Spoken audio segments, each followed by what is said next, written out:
Now I can see some people too. But oh boy, oh boy. Being joined. All right. Oh, I can hear myself. I know, right? It's a little weird, right? Yeah. But hey, it's important. This your first commentary match of the day? Yeah, for me. Nice. Literally same. I just asked if I could get on. You were just like, yo, let me get on this mess. I have to ask for one. Dude, I made top 8 winners this time. You did. Good stuff, by the way. I feel like a lot of people got upset.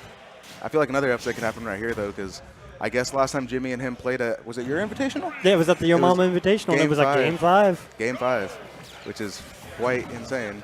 Like, I was kind of looking at this like earlier, and legitimately, both of these players are so good at converting damage. Like, both of them will like get whatever their hit is, and will just get so much off of it. It very much sucks to play against them, or if you're the opponent, because you're like, well, I guess I can eat this one up tilt, and you're like, wait, why am I in disadvantage? I'm at 80%. I'm off the stage. I don't have a jump. Oh wait, I'm dead. My stock's gone. It's just like, oh geez, I thought it was just a multiplayer game. It's kind of expected for Falco. I mean, Jimmy's conversion game is better, way better than like your average Falco.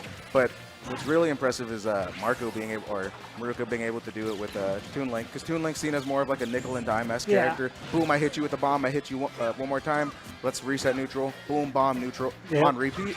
But like, I've been watching this guy in these top 8s right crazy, and just the consistency and just turning every little hit or little projectile into so much more damage. I think the next step for the stream is getting a combo counter, just so we could see like how much he's like beating them up. All right.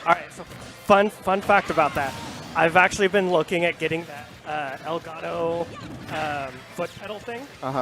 Just tap it when you got it. Every time, and do that and have that for like counters. So like anytime somebody like messes up, or anytime somebody does something like Mimi or something. Click. Yeah. You have the counter and then it goes up on the overlay. You guys heard it here first. Next time it will be. Nah, I'm kidding. As we're sitting here yapping, we've got a minute and a half into the set, and just only the first stock's taken, but kind of expected for what this set's been looking at. Just a lot of like, oh, get your occasional hit, and then try to set up a win con. The first game, as long as it's not a complete 3-stock most of the time, doesn't mean too much. Obviously, it means they're going to have a lead, but the adaptation people make from game 1 to 2 to 3, especially this is best of 5, right? Yep. Yeah, then best of 5s. It's very, very, very. It could sway extremely. Exactly. But the game's super close right now. Neither of them really wants to like overcommit and show any really big play. It's something they want to keep in their pocket for later in the set. They're just kind of playing their standard game. So it's just, oh, who's winning the neutral interactions? Oh, 100%. Oh. Okay. Marco's DI on these throws is great, by the way. Yeah, I was going to say, not every Falco throw, but back throw and up throw, if you DI them correctly, or if you just don't DI them wrong. Yep, the laser's just completely whiff. Yeah. But what's interesting, when you get to a certain amount of percent, you want to get hit by the laser on up. Ooh, that's still going to get the tech chase. Yep. But you want to get hit by the laser, because if you don't, it combos into up air. So exactly. I'm more than confident that Jimmy knows like all of the. Oh my god. All right, this dude's combo routes are crazy. These tech chase but reads. It's not going to matter if he can't get anything. But a down air follow up will certainly do it. Yeah, down air back air is going to kill you at like 90. So at 140, you got it here. You better be queuing up for next game at that point. But pretty even at this point. One Falco opening. Oh, he's able to get on platform in time. Super fortunate. And he falls right past the boomerang, so Marco's attempt to get more extension off of it just not quite set up. That's going to be about, I'd probably end this at like 60. Oh my god. Yep, even after the catch for the air dodge, the frame trap leaves it at 60. I wonder what air dodge, what frame Toon Link's air dodge is, because it seems like he's able to air dodge out a lot of these combos. Most characters have a 3, but it's possible that he's frame 2. Yeah, a lot of the faster and lightweight characters have that frame 2, right? Yeah, that'd be crazy. Definitely good for matchups like this. He's frame trapping him so well. As soon as he gets like a read on his panic options, I think it's going to get much, much harder for Marco. But of course he's going to adapt back, but I'm just saying on a base floor level, right? This is scary, though. Ooh, that DI was crusty. So I was literally just about to say, you're going to see a lot of Jimmy going for center stage. Yeah. Or Jimmy trying to keep like center stage and put Marco at ledge. Because Falco's kills off the top are inconsistent. He requires like either a bad DI or like a read. He can get like up tilt back air stuff, but that needs ledge. Yeah. Marco doesn't have that weakness. Marco's like, oh, I can do like a thing into up air or a thing at ledge for a kill. Yeah. So in that last hit, last stock situation, Marco has the slight edge just because he doesn't require positioning for that last stock. You got to be real careful when you get greedy, because then you panic, so you drift in, and you're like, oh, I'm going to get hit, so you start drifting out, which is what happened. And you just mess up your DI so bad. You have the go to the next game DI. Exactly. Which is where we are, so, oh, no doubt. This might be dead. That 2 frame, this is scary.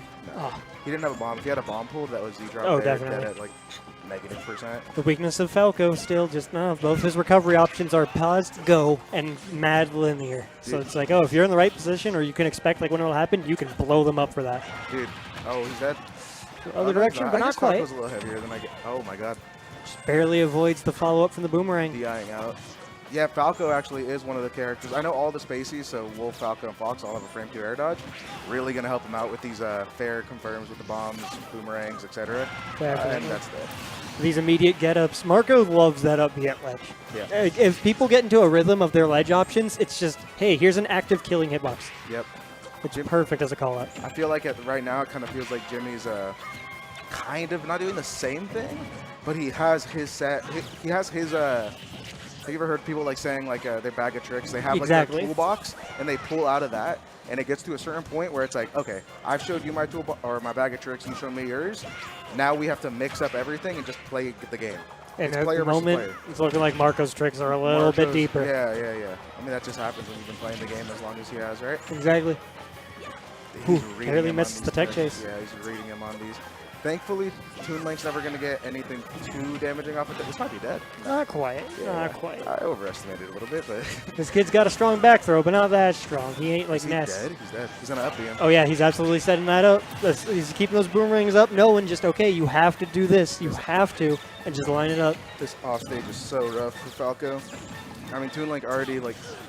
When Toon Link can set up, so if Toon Link is a big character where if you're off stage, he has a bomb in his hand and he's able to get a full hop, slowly drift off stage, his edge guarding becomes good. Exactly. The problem's when he needs to abruptly go off stage with something like a fair bear. Yeah, then he's just one guy running at you. You can only do so much. The hitboxes aren't long lasting. You can't really set up B.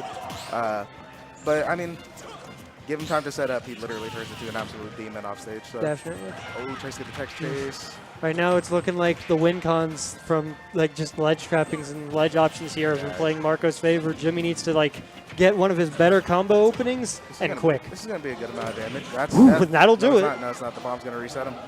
Oh, not quite. That fuse is long. You heard it here first, folks. I'm a liar. Certified liar. But when you're out here playing Luigi, you ain't honest. Dude, is there is there a fuse that you can see, or is there any visual to indicate? I don't think there's a fuse that's visible. I think it just has it like it's just on its timer. It does start to like bleep red before it blows up.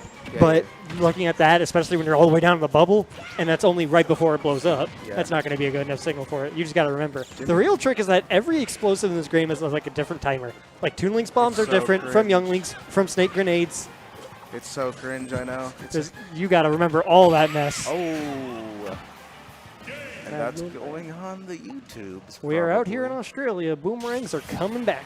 I swear the amount of times you see him get boomerang up smash, like returning that returning boomerang. Or Z-drop dare, like, is insane. That's those guys, like, that is like his calling card for when taking the stock. Just like, oh, boomerang, bang. Yeah, the more and more you pressure somebody, because if you're pressuring somebody, they're not thinking about the boomerang coming back. They're thinking, how can I get out of this situation that I'm in right now? It's just, hey, there's an extra hitbox you can't see that will lead to your death. Yeah, so just, you got to be well aware of it, because there ain't no way you're acting for it. You ain't seeing it. Oh, 100%. All right, game 3.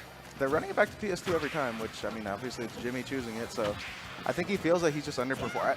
If someone runs it back 2 times in a row, 9 times out of 10. It just means that they're going, I can do better. Yeah, they don't think it was a stage problem. They're just hitting that, if I play better, I win this. Yeah, and I can kind of see it. Like, Jimmy was missing a lot of his combos. Yeah. So, like, when he gets his combos and his platform extensions, he will out-damage Marco.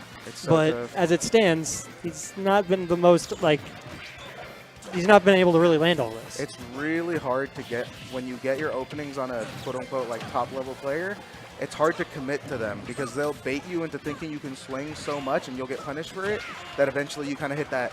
It's like putting your hand in the cookie jar. You're like, I mean, last time I got a cookie, but the time before that I got my ass kicked by my parents. So do I want to go?